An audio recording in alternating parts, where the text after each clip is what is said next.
दोस्तों, स्वागत है एक बार फिर से एक और नए वीडियो में। आज हम पढ़ने वाले हैं क्लास 11th के फिजिक्स में अध्याय 2।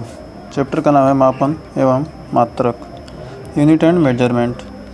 कर सबसे पहले भौतिक राशियाँ। भौतिक राशि किसे कहते हैं? वे सभी राशियाँ जिनका संबंध किसी भौतिकी परिघटना या फिजिकल फिनोमिना से हो, जो एक संख्या द्वारा व्यक्त की जा सके तथा प्रत्यक्ष या अप्रत्यक्ष रूप से मापी जा सके, भौतिक राशियाँ कहलाती हैं। जैसे लंबाई, द्रव्यमान, ताप, चाल, बल, समय आदि सब क्या हैं? भौतिक राशियाँ। फिर कह रहा मापन यानी मेजरमेंट, मतलब इनको मापना है। कैसे मापेंगे भौतिक राशियों को? कह रहा वह प्रक्रिया है जिसमें किसी भौतिक राशि की एक निश्चित आधारभूत यादृच्छिक रूप से चुने गए मान्यता प्राप्त संदर्भ मानक से तुलना करते हैं। मतलब कोई राशि है, कोई राशि दी है, इसकी क्या करें? किसी राशि की क्या करना है? इसको मापना है, इस राशि को मापना है, तो क्या करेंगे? इससे तुलना करेंगे तो क्या कहलाएगा? यही मापन कहलाता है। या दूसरे शब्दों में कह सकते हैं वह प्रक्रिया जिसमें हम यह पता करते हैं कि कोई दी हुई राशि कितने गुना है, मापन कहलाती है। ये 2 किलो तौलना है हमको और 1 किलो का बाट, क्या करेंगे? इसको 2 बार तौलेंगे तभी तो। मतलब कह रहा है यह राशि, यह मापन क्या है, जो जिससे माप रहे हैं वह कितनी बार सम्मिलित है। तो 1 किलोग्राम से 2 किलो तौलते हैं, 2 बार तौलेंगे तो क्या है? 2 बार सम्मिलित है, क्या है? मापन कहलाता है। फिर मात्रक। अब मापेंगे तो किस चीज़ में मापते हैं? अब पानी को किस में मापेंगे? दूध को किस में मापेंगे? यह चावल है तो उसको किस में मापेंगे? तो इसका कुछ मात्रक भी तो होना चाहिए। तो इसका यूनिट क्या होता है? करा वह सर्वमान्य मानक जिसका उपयोग किसी भौतिक राशि की तुलना के लिए किया जाता है। वह सर्वमान्य मानक, ऐसा मानक जो क्या हो, हर जगह मान्य हो, जिसका प्रयोग क्या कहता है? तुलना के लिए किया जाता है। उस भौतिक राशि का क्या कहलाता है? मात्रक कहलाता है। जैसे लंबाई का मात्रक मीटर। लंबाई को हम किस में माप सकते हैं? लंबाई को मीटर में मापेंगे। द्रव्यमान को किस में मापेंगे? किलोग्राम में। तो मापन सामान्यतः 2 तथ्यों का समावेश होता है। जो मापन है इसमें क्या करेंगे? यदि हमको क्या है, किसी चीज़ को तौलते हैं तो क्या होगा? 1 kg। तो ये क्या हो गया? ये 2 चीज़ों का समावेश है। तो मापन में उस राशि का परिमाण जो कि अंक द्वारा प्रदर्शित है, और उस राशि का क्या है? मात्रक कितनी बार सम्मिलित, उस मात्रक क्या होते हैं? 2 चीज़ों का समावेश होता है। उस भौतिक राशि की प्रकृति, इस बात का ज्ञान की उस भौतिक राशि के परिमाण में क्या संदर्भ मानक, अर्थात उस भौतिक राशि का मात्रक कितनी बार सम्मिलित है। फिर कह रहा है मूल मात्रक। मूल मात्रक होते क्या हैं? ऐसी राशियां जिनको किसी दूसरी राशि के पदों में व्यक्त नहीं किया जा सकता। ऐसी राशियां जिन्हें क्या कर सकते हैं? दूसरी राशि के पदों में व्यक्त नहीं कर सकते, वो क्या है? मूल राशियां कहलाती हैं। तथा इनके मात्रकों को क्या कहेंगे? मूल मात्रक कहेंगे। जिसको मापने के लिए क्या किसी अन्य राशि की आवश्यकता नहीं होती है, मूल राशि कहलाती है। और मूल मात्रक, इसके मात्रक क्या कहते हैं? मूल मात्रक कहलाते हैं। फिर अगला है व्युत्पन्न मात्रक। तो व्युत्पन्न मात्रक क्या होते हैं? मूल ऐसी राशियाँ, ऐसी सभी राशियाँ जिनको मूल राशियों की सहायता से क्या किया जाता है? उत्पन्न किया जा सकता है। अथवा जिन राशियों में मूल राशियों क्या होती हैं? समाहित होती हैं, उसे क्या कहते हैं? व्युत्पन्न राशियाँ कहते हैं। जिन राशियों क्या करें? मूल राशियों के पदों में लिख सकते हैं, उन्हें क्या कहेंगे? व्युत्पन्न राशियाँ। तथा उनके मात्रक को व्युत्पन्न मात्रक कहते हैं। तो उम्मीद है यहाँ तक कोई डाउट नहीं होगा। अगर कोई डाउट होगा आप कमेंट बॉक्स में जरूर बताइए। कर मूल मात्रक और व्युत्पन्न मात्रकों के संपूर्ण समुच्चय को मात्रकों की प्रणाली या पद्धति कहते हैं। मतलब मूल मात्रक और व्युत्पन्न मात्रक के संपूर्ण समुच्चय को, मूल मात्रक और व्युत्पन्न मात्रक के जितने भी सभी को क्या करेंगे? एक साथ शामिल करने पर जो बनेगा उसे क्या कहेंगे? मात्रकों की प्रणाली या यूनिट सिस्टम कहेंगे। फिर कह रहा मात्रकों की अंतर्राष्ट्रीय प्रणाली। मात्रकों क्या है? प्रणाली तो हो गई, लेकिन क्या है इसकी? अंतर्राष्ट्रीय प्रणाली। कह रहा यूनिट ऑफ इंटरनेशनल सिस्टम। मतलब अंतर्राष्ट्रीय, मतलब पूरे विश्व में एक प्रणाली विकसित की गई जिसमें क्या है? 3 प्रणालियाँ मुख्य हैं, CGS, MKS, FPS। कर कालांतर से मापन हेतु भिन्न भिन्न देशों के वैज्ञानिक अलग अलग मापन प्रणाली का प्रयोग करते रहे हैं। मतलब प्रारंभ से ही, शुरू से ही, कालांतर से ही, बहुत समय से क्या है? अलग अलग देश के लोग क्या हैं? अलग अलग मापन प्रणालियों का प्रयोग करते हैं। कुछ समय पूर्व तक मापन की 3 प्रणालियाँ प्रचलन में थी। पहला है CGS, सीजीएस में क्या है, लंबाई को सेंटीमीटर में और द्रव्यमान को ग्राम में और समय को सेकंड में मापते हैं। एमकेएस प्रणाली में लंबाई को मीटर में, द्रव्यमान को किलोग्राम में और समय को सेकंड में व्यक्त किया जाता है, नापते हैं। फिर एफपीएस में लंबाई को फुट में, द्रव्यमान को पाउंड में और समय को सेकंड में क्या किया जाता है, व्यक्त किया जाता है। फिर कह रहा है अंतर्राष्ट्रीय स्तर पर मान्य प्रणाली एसआई प्रणाली है, मतलब सिस्टम इंटरनेशनल डी यूनिट्स है। और यह प्रणाली सबसे पहले सन 1971 में माप तौल के महासम्मेलन के बाद प्रकाश में आई।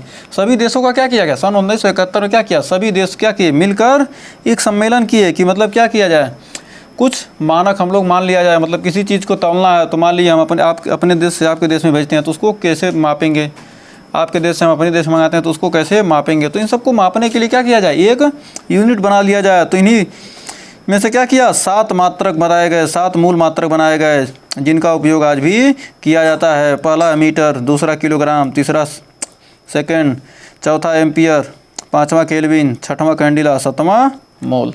ये क्या थे, 7 यूनिट क्या किए गए, बनाए गए, जिसे क्या किया गया, हर देश को मानना अनिवार्य है। हर देश में क्या है, यही मूल मात्रक है। तो आइए इसके बारे में एक एक करके जानते हैं कौन किसका मात्रक है।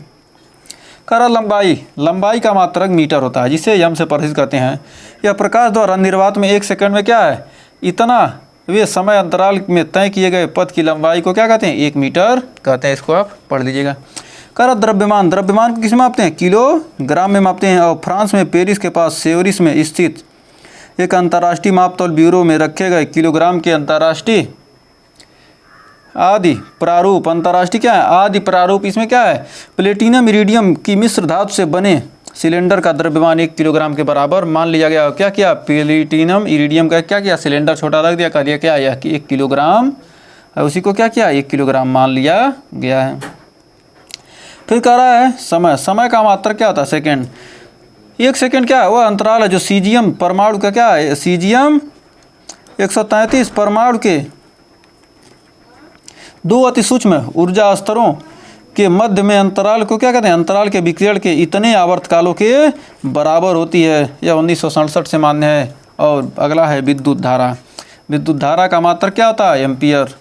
करंट को किसमें मापते हैं, एम्पियर में। विद्युत धारा करा 1 एम्पियर वह अनियत विद्युत धारा है जो कि निर्वात में 1 मीटर की दूरी पर स्थित 2 अनंत लंबाई के क्या हैं, समानांतर एवं नगण्य वृत्तीय अनुप्रस्थ काट वाले चालकों में प्रवाहित होने पर इन चालकों के बीच प्रति मीटर लंबाई कितना होता है, 2 × 10⁻7 न्यूटन का बल लगे। प्रति 1 मीटर लंबाई पर क्या 2 × 10⁻7 मीटर न्यूटन का बल लगता है। उत्पन्न करती है कौन, 1 एम्पियर धारा। उसी को क्या कहा गया, 1 एम्पियर धारा कहा गया।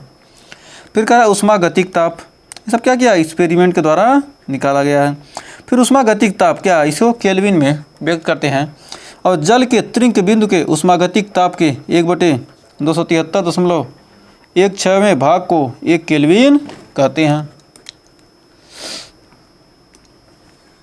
फिर है पदार्थ की मात्रा, कोई भी पदार्थ दिया है उसको किस में मापते हैं, मोल में मापते हैं। कर 1 मोल किसी निकाय के पदार्थ की वह मात्रा है जिसमें उतनी ही मूल सत्ताएं होती हैं जितनी की इतना ग्राम कार्बन 12 में परमाणुओं की संख्या होती है। फिर कह रहा है ज्योति तीव्रता किस में मापते हैं, कैंडिला में मापते हैं, जिसे CD से परिचित करते हैं। ये सब जितनी भी क्या है, ये MOL क्या स्मॉल लेटर में, CD स्मॉल लेटर में, ये सब व्यक्त करने क्या है, राशियों के प्रतीक हैं। कर कैंडेला किसी दिशा में 540 × 10⁻12 हर्ट्ज आवृत्ति वाले स्रोत की ज्योति तीव्रता है। मतलब क्या है, कैंडेला क्या है, किसी दिशा में क्या किया जाए, 540 × 10⁻12 हर्ट्ज आवृत्ति वाले स्रोत की क्या की है, ज्योति तीव्रता है, उसकी ज्योति की तीव्रता है। और उस दिशा में 1/683 वाट प्रति स्टेरेडियन की विकिरण तीव्रता का 1 वर्णी प्रकाश उत्सर्जित करता, मतलब 1 रंग का क्या करता है, प्रकाश उत्सर्जित करता है। 1979 से ही मान्य है। तो क्या थे ये 7 मात्रक, मूल मात्रक लंबाई, द्रव्यमान, लंबाई का मात्रक मीटर, द्रव्यमान का मात्रक किलोग्राम, समय का मात्रक सेकेंड, विद्युत धारा का मात्रक एम्पियर, ऊष्मागतिक का केल्विन, पदार्थ की मात्रा मोल, ज्योत तीव्रता कैंडिला। इसको सब आपको याद रखना है। कर अब बड़ी दूरियों का मापन। कोई भी बड़ी दूरी है तो उसका मापन हम कैसे करेंगे? बड़ी दूरियों का मापन जैसे किसी ग्रह अथवा तारे की पृथ्वी से दूरी प्रत्यक्ष रूप से किसी मीटर पैमाने की सहायता से ज्ञात नहीं किया जा सकता। ऐसी दशाओं में महत्वपूर्ण विधि जिसे लंबन विधि कहा जाता है का उपयोग किया जाता है, और दो प्रेक्षण बिंदुओं के बीच की दूरी को क्या कहा जाता है? आधारक कहा जाता है। तो आइए देखते हैं लंबन विधि में कैसे मापते हैं। मान लीजिए क्या इस तारे की लंबाई हमको क्या करना है? मापना है। मान लीजिए क्या ये तारा है, ये तारा, इसकी लंबाई मापना है। तो क्या कीजिए, मान लीजिए क्या है कोई और दो और क्या है इससे दूर क्या है कोई दो और तारे हैं, और क्या करना है सूर्य से हमको मापना है। सूर्य से हमको क्या करना है? सन से इसकी दूरी मापनी है। तो इसकी दूरी मापने के लिए क्या करेंगे? सन की दो स्थिति ले लेंगे। सन की क्या कर रहे हैं? सूर्य की दो स्थिति ले रहे हैं। पृथ्वी से इसकी क्या कर रहे हैं? तुलना कर रहे हैं। सूर्य क्या है? यहाँ पर है, और पृथ्वी की स्थिति दिसंबर में क्या किया? पृथ्वी की स्थिति यहाँ थी। पृथ्वी क्या करे? सूर्य का चक्कर लगाती तो क्या पृथ्वी यहाँ थी दिसंबर में। और फिर जून में कहाँ चली गई? जून में यहाँ चली गई पृथ्वी। जब जून में क्या है पृथ्वी जून में क्या कहाँ चली गई? यहाँ चली गई। तो क्या करते हैं इस तारे से क्या करेंगे? इसको एक क्या करेंगे? इसको खींच लेंगे। अब खींचने के बाद जिस तारे से हमको मापना है तो क्या किया गया? इस तारे से हम क्या करेंगे? पृथ्वी की को मिला देंगे। फिर इस तारे से क्या करेंगे? इसको मिला देंगे, और इसको क्या करेंगे? यहाँ तक मिला देंगे, और इसको क्या कीजिए थोड़ा डाट मिला देते हैं। अब क्या देखते हैं इसके और इसके यहाँ से यहाँ के बीच की दूरी क्या हो जाएगी? यहाँ के बीच का कोण मान लेते हैं फाई 1, और इनके बीच की कोण क्या मान लेते हैं? फाई 2, और यहाँ का कोण क्या आ जाएगा? Phi 1 plus phi 2। और क्या किया यहाँ से? क्या किया यहाँ से यहाँ पर क्या किया? एक चाप लगा लेते हैं। यहाँ से यहाँ चाप लगाते हैं। क्या 100 प्रकाश वर्ष से कम दूरी क्या करते हैं? 100 प्रकाश वर्ष से कम दूरी को क्या करते हैं? लंबन विधि द्वारा मापते हैं। मान लीजिए 22 दिसंबर क्या है? यहाँ पर है स्थिति। तब क्या है? यन तथा यस तारे के बीच कोण फाई 1 होगा। मतलब यन और यस तारों के बीच का कोण क्या होगा? यन और यस ये दो क्या हैं? ये भी क्या है? दोनों तारे हैं। तो बहुत दूर वाले यन तथा यस तारे के बीच कोण क्या हो जाएगा? फाई 1 हो जाएगा।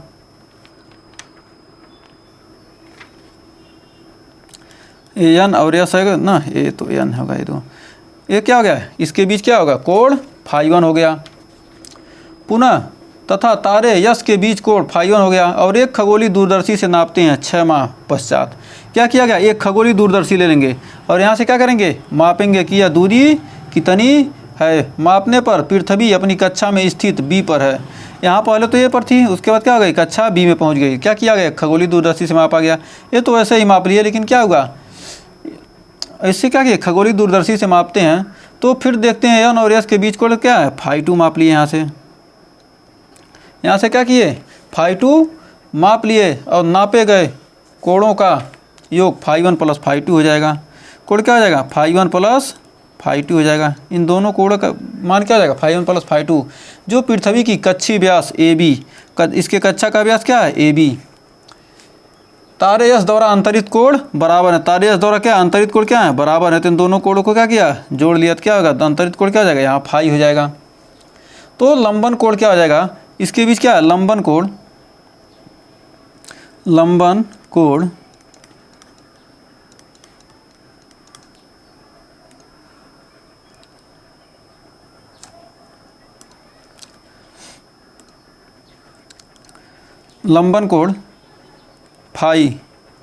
कोण फाई बराबर हो जाएगा चाप ए बी।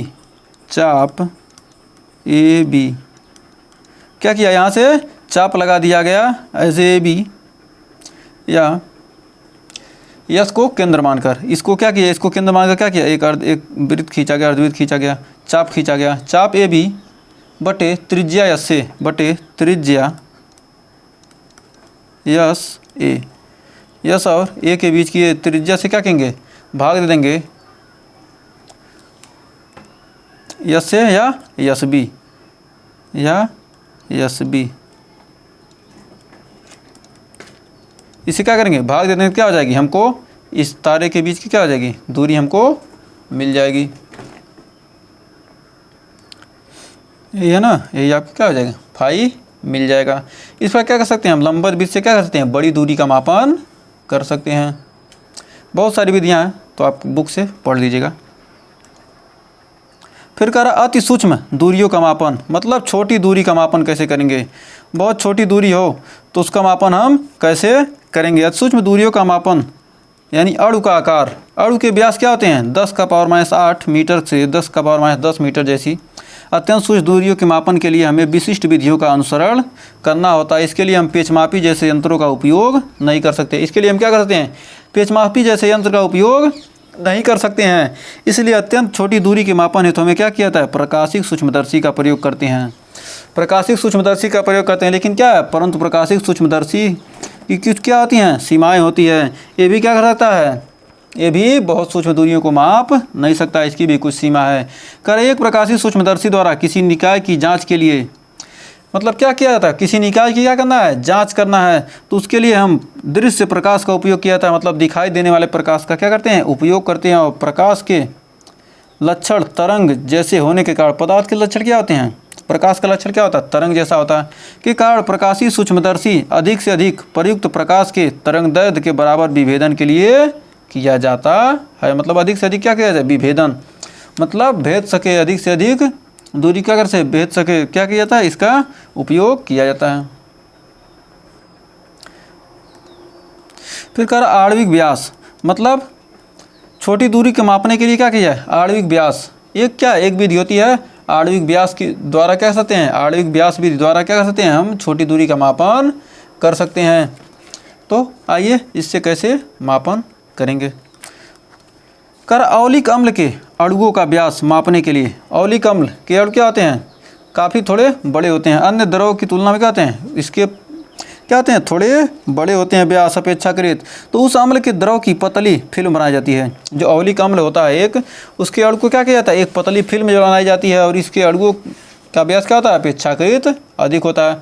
और फिल्म की मोटाई आणविक व्यास के बराबर मानी जाती है। फिल्म की मोटाई को क्या लेते हैं, मान लेते हैं कि जो क्या है, अणु है, अणुओं के बीच की दूरी मापने के लिए क्या था, इसका किया था, तो क्या है, अणु की बराबर मान लेते हैं। इसकी जो पतली फिल्म बनी है उसकी क्या है, आणविक मोटाई के बराबर मानी जाती है। और इसे 20 घन सेंटीमीटर एल्कोहल में 1 घन सेंटीमीटर औलिक अम्ल घोलते हैं। 20 घन सेंटीमीटर एल्कोहल में क्या करते हैं, 1 घन सेंटीमीटर औलिक अम्ल को क्या किए, घोल दिए, और पुनः इस घोल का 1 घन सेंटीमीटर आयतन लेकर 20 घन सेंटीमीटर एल्कोहल में घोलते हैं।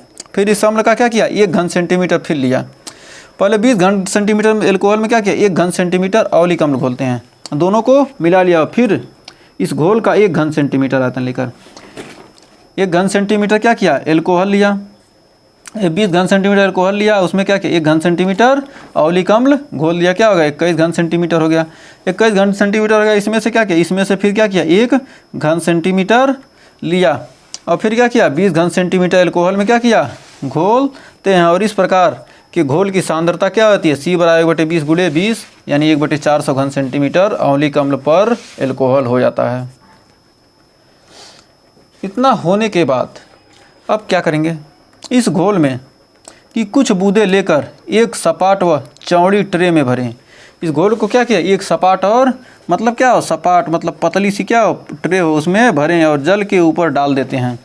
चौड़ी ट्रे में भरे जल के ऊपर, चौड़ी ट्रे में क्या किया गया, जल ऐसे इसमें क्या किया, इसमें जल भरा है, उसके ऊपर से क्या करते हैं, डाल देते हैं। माना इस घोल की n बूंदें जल के पृष्ठ पर डाली जाती हैं। माना इस घोल की क्या किया, n बूंद क्या किया, इसके जल के पृष्ठ पर डाली जाती हैं। और ट्रेसिंग पेपर और क्या किया, ट्रेसिंग पेपर व ग्राफ पेपर की सहायता से फिल्म का क्षेत्रफल सावधानी पूर्वक नाप लेते हैं। ट्रेसिंग पेपर या ग्राफ पेपर की सहायता से क्या करते हैं, इस फिल्म की क्षेत्रफल सावधानी पूर्वक नाप लेते हैं। माना बूंद का आयतन v घन सेंटीमीटर है, जो बूंद है यह v घन सेंटीमीटर बूंद गिराई गई आयतन, और n बूंद गिरी तो क्या हो गया, n भी हो गया। कर घोल का औलिक अम्ल की मात्रा क्या था, 1/400, तो n भी × 400। समीकरण नंबर 1, यदि फिल्म की मोटाई टी और फिल्म का पृष्ठीय क्षेत्रफल ए हो, फिल्म की मोटाई टी है और फिल्म का पृष्ठीय क्षेत्रफल क्या ए है, तब अवलिक अम्ल का आयतन क्या आ जाएगा, ए इंटू टी। मतलब क्षेत्रफल गुणे मोटाई बराबर क्या आ जाएगा, आयतन निकल जाएगा ए इंटू टी। तो समीकरण और 1, 2 से क्या होगा, ए टी बराबर एन भी बटे 1/NV इंटू NV बटे 400। तो टी फिल्म की मोटाई ज्ञात करना है, क्या NV गुणे 1/400 ए। तो इसी सूत्र से क्या कर सकते हैं हम आणविक व्यास का निर्धारण कर सकते हैं।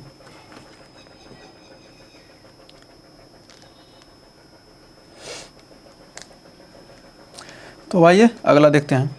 फिर कह रहा लंबाइयों का परिसर, लंबाई को मापना है, इसका रेंज क्या होगा।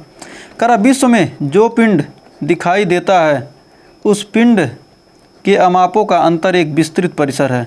मतलब जो भी पिंड दिखाई दे रहा है उसका क्या मापना, क्या माप का क्या बहुत ही विस्तृत परिसर है, कोई छोटा है तो कोई बड़ा है। 1 और 10⁻14 मीटर कोट का अमाप, मतलब क्या 10⁻14 मीटर कोट है, क्या बहुत ही छोटी है।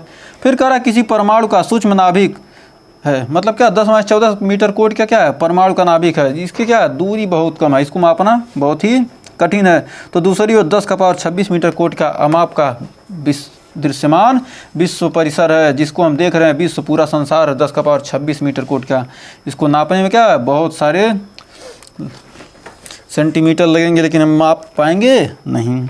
कर अत्यंत सूक्ष्म और बहुत बड़ी दूरियों के मापन के लिए हम लंबाई के कुछ विशिष्ट मात्रक का भी प्रयोग करते हैं। मतलब लंबाई क्या है, लंबी दूरी को क्या करते हैं मापने के लिए, क्या कुछ विशिष्ट मात्रक, जैसे 1 फर्मी बराबर क्या होता है 10⁻5 मीटर।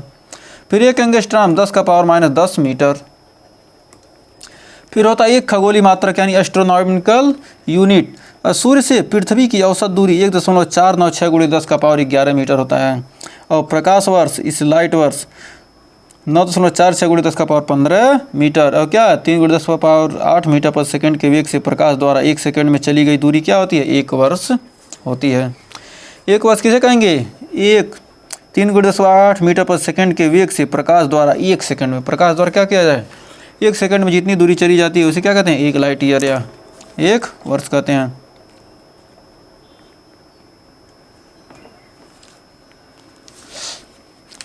तो उम्मीद है यहाँ तक भी आपको कोई डाउट नहीं होगा। और वह दूरी जिस पर पृथ्वी की कक्षा की औसत त्रिज्या 1 आर्क सेकंड का कोण अंतरित करती है उसे क्या कहते हैं, प्रकाश वर्ष कहते हैं। मतलब क्या वह दूरी जिसमें क्या है पृथ्वी कक्षा की औसत त्रिज्या, पृथ्वी के कक्षा की क्या है औसत त्रिज्या कितनी है, 1 आर्क सेकंड का कोण अंतरित करे। 1 आर्क सेकंड का क्या करती है, कोण अंतरित करती है, तो उसे क्या कहते हैं, 1 पारसेक कहते हैं। तो इसके आगे देखिए, कर द्रव्यमान का मापन, द्रव्यमान का मापन, द्रव्यमान पदार्थ का एक आधारभूत गुण है। मतलब द्रव्यमान क्या है, किसी पदार्थ का क्या एक आधारभूत गुण है, और यह पिंड के ताप दाब या दिक् काल में उसकी स्थिति पर निर्भर नहीं करता। मतलब उस समय उसकी स्थिति पर निर्भर नहीं करता, और इसका एसआई मात्रक क्या है, किलोग्राम होता है। अंतर्राष्ट्रीय माप तौल ब्यूरो में दिए गए अंतर्राष्ट्रीय मानक किलोग्राम के आदि प्रारूप विभिन्न देशों की बहुत सी प्रयोगशालाओं में रखी गई हैं। मतलब द्रव्यमान 1 किलोग्राम जिसे कहा गया है उसको क्या किया गया, विभिन्न देशों में, हर देश में क्या है एक जगह उपलब्ध है, और भारत में इसे नई दिल्ली में रखा गया है, राष्ट्रीय भौतिकी प्रयोगशाला में, NPL नेशनल फिजिक्स लेबोरेटरी में क्या किया गया है, रखा गया है। हर देश के राजधानी में क्या किया गया है, इसको रखा गया है। और परमाणु स्केल पर 1 किलोग्राम 6 कार्बन 12 के 5.018 × 10⁻25 परमाणुओं का द्रव्यमान है। और 1 माइक्रोग्राम क्या होता है, 10⁻9 किलोग्राम, और 1 मिलीग्राम होता है 10⁻3 किलोग्राम। और एकीकृत परमाणु द्रव्यमान मात्रक अर्थात 1 AMU 6 कार्बन 12 परमाणु के 12वें भाग के बराबर होता है। 6 कार्बन 12 के क्या द्रव्यमान का 1/12वां भाग होता है, क्या 1 AMU या 1 U। करेक्ट, इसको क्या करते हैं, इसको लिख सकते हैं 1.660565 × 10⁻27 किलोग्राम के बराबर होता है 1 AMU बराबर। तो 1 कुंटल 10⁻2 किलोग्राम और 1 मीट्रिक टन 10⁻3 किलोग्राम होता है। फिर कह रहा द्रव्यमान का परास। करा विश्व में हम जो पिंड देखते हैं उनके द्रव्यमानों में अंतर का एक अत्यंत विस्तृत परिसर है। मतलब विश्व में जो भी हम पिंड देखते हैं उनके द्रव्यमान में क्या है, अंतर का एक क्या है, अत्यंत विस्तृत परिसर, मतलब रेंज है। और एक और इलेक्ट्रॉन जैसा सूक्ष्म कण है जिसका द्रव्यमान 10⁻³ किलोग्राम है और दूसरी ओर लगभग 10⁻55 किलोग्राम का ज्ञात विश्व है। मतलब द्रव्यमान को मापते हैं, क्या देखते हैं कि मतलब क्या सूक्ष्म कण का द्रव्यमान क्या 10⁻³ कोटि, इलेक्ट्रॉन का क्या, इलेक्ट्रॉन बहुत ही सूक्ष्म क्या है, कण है जिसका द्रव्यमान क्या माइनस में 10⁻30 किलोग्राम, जिसे तौलना बहुत ही आसान नहीं है। उसी प्रकार क्या 10⁻55 किलोग्राम का पूरा ज्ञात विश्व जो हमारा पूरा संसार है 10⁻55 किलोग्राम का है। तो क्या द्रव्यमान का परास है 10⁻³ किलोग्राम से 10⁻55 किलोग्राम तक। फिर करा समय का मापन। समय का मापन कैसे करते हैं इसके बारे में हमने पीछे पढ़ा ही है, तो एक बार और देख लेते हैं। किसी समय अंतराल को मापने के लिए हमें घड़ी की आवश्यकता होती है। इसमें क्या किया जाता है, घड़ी की आवश्यकता है। और समय मापन है तो हम समय का परमाणु मानक प्रयोग करते हैं। मतलब जो परमाणु मानक है यानी सीजियम परमाणु से में उत्पन्न आवर्त कंपनों पर आधारित यही राष्ट्रीय मानक के रूप में क्या है प्रयुक्त सीजियम घड़ी, जिसे परमाणु घड़ी कहते हैं। परमाणु घड़ी क्या किया गया है, रखा गया है कहाँ पर, दिल्ली में। यहाँ पर क्या किया, यहाँ पर जब मापना शुरू किया गया तो हर देश के लोग थे तो उन्हें क्या कहा, कैसे 1 सेकंड किसे कहेंगे, तो क्या किया इन्हें सीजियम 133 परमाणु के क्या किया लेकर क्या किया, उसके 2 आवर्त कंपनों के बीच की क्या निकाला। उसके बाद क्या किया बता दिया। कहा परमाणु घड़ी में 1 सेकंड सीजियम 133 परमाणु के निम्नतम ऊर्जा स्तर के 2 अति सूक्ष्म कण, निम्नतम ऊर्जा स्तर था उसके क्या है 2 सूक्ष्म कणों के स्तरों के संक्रमण के तदनुरूपी विकिरणों में, मतलब उनके जो संक्रमण के बाद क्या विकिरण हुआ, प्रकाश निकला, तो क्या हुआ 9, 192, 631, 770 कंपनों के लिए क्या है जो आवश्यक होती है, उतने कंपनों के लिए आवश्यक होती है विकिरण, वही क्या कहा गया, उसी को 1 सेकेंड कहा गया। तो हम यहाँ तक आज के लिए बस इतना ही रहने देते हैं। इसके आगे का हम त्रुटि पढ़ेंगे तो थोड़ा सा शुरू करने से कोई फ़ायदा नहीं, तो इसे क्या किया त्रुटि हम अगले वीडियो में पढ़ेंगे। तो अगर यहाँ पर वीडियो पसंद आई हो, यहाँ तक टॉपिक अच्छी लगी हो तो वीडियो को लाइक शेयर कीजिएगा और चैनल पर पहली बार किए हैं चैनल को सब्सक्राइब जरूर कीजिएगा। हमें उम्मीद है आपने चैनल पहले से ही सब्सक्राइब कर रखा होगा। तो मिलते हैं नेक्स्ट वीडियो में, तब तक के लिए टेक केयर।